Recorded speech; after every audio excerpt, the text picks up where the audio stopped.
মুখ্যমন্ত্রীর সঙ্গে শপথ নিলেন আরো 5 জন এবং তারকা খচিত মঞ্চে ছিল একেবারে অদ্ভুত এক সুন্দর ছবি। আর সেখানেই শপথ নিল শুভেন্দুর মন্ত্রী গোষ্ঠী। শুভেন্দু ছাড়াও যেখানে ছিলেন 5 জন মন্ত্রী। প্রচারের সময় যেভাবে আমরা দেখেছিলাম প্রত্যেকটা একেবারে ইস্যু ধরে ধরে প্রত্যেকে প্রচার করেছিলেন সেই বিষয়গুলি এবং সেই সমস্ত জনগোষ্ঠীকে সামনে তুলে আনার কথাই বলতো যেভাবে বিজেপি নেতৃত্ব তাদেরকে কিন্তু সামনে আনলো শুভেন্দুর মন্ত্রিসভা। আমি শুভেন্দু অধিকারী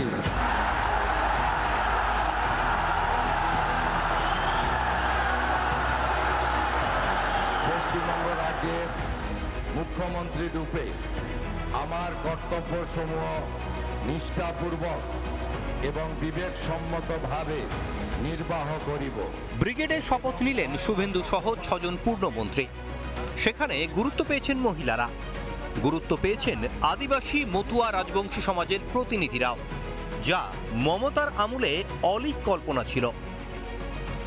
বিজেপি বিভিন্ন সময় তারা কিন্তু পরিষ্কার করে বলেছেন যে জাতিগত দিক থেকে তাদের কোনো রকমের কোনো বিভাজন পছন্দ নয়, যেই কারণে সমস্ত রকমের জাতি এবং গোষ্ঠীর থেকেই প্রতিনিধিরা তারা যাতে বিধানসভায় যান এবং তারা মন্ত্রিত্ব পান সেই বিষয়টার দিকেও বিশেষভাবে নজর রাখা হয়েছে। আমি ঈশ্বরের নামে শপথ করিতেছি যে বিধি দ্বারা স্থাপিত।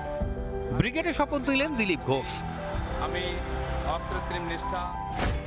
আরএসএস এর প্রচারক হিসেবে দায়িত্ব নিয়ে পরে দলের রাজ্য সভাপতি, পরে সর্বভারতীয় সহ সভাপতিও হন। আমি শ্রীমতী অগ্নিমিত্রা পাল একসময় ফ্যাশন ডিজাইনার থেকে বিজেপির অন্দরে। 2019-এ বিজেপিতে যোগ দেওয়ার পর মহিলা মোর্চার সভাপতি, পরে সাধারণ সম্পাদক।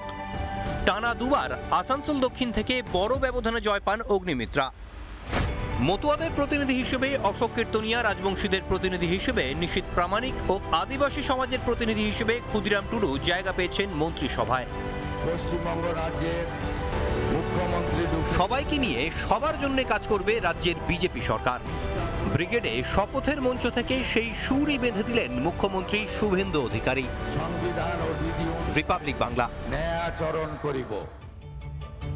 নানা ধরনের কন্টেন্ট দেখার জন্য লাইক করুন, শেয়ার করুন আমাদের ফেসবুক পেজ, সাবস্ক্রাইব করুন আমাদের ইউটিউব চ্যানেল। পাশাপাশি অন্যান্য ব্রেকিং নিউজের জন্য অবশ্যই চোখ রাখুন রিপাবলিক বাংলায়।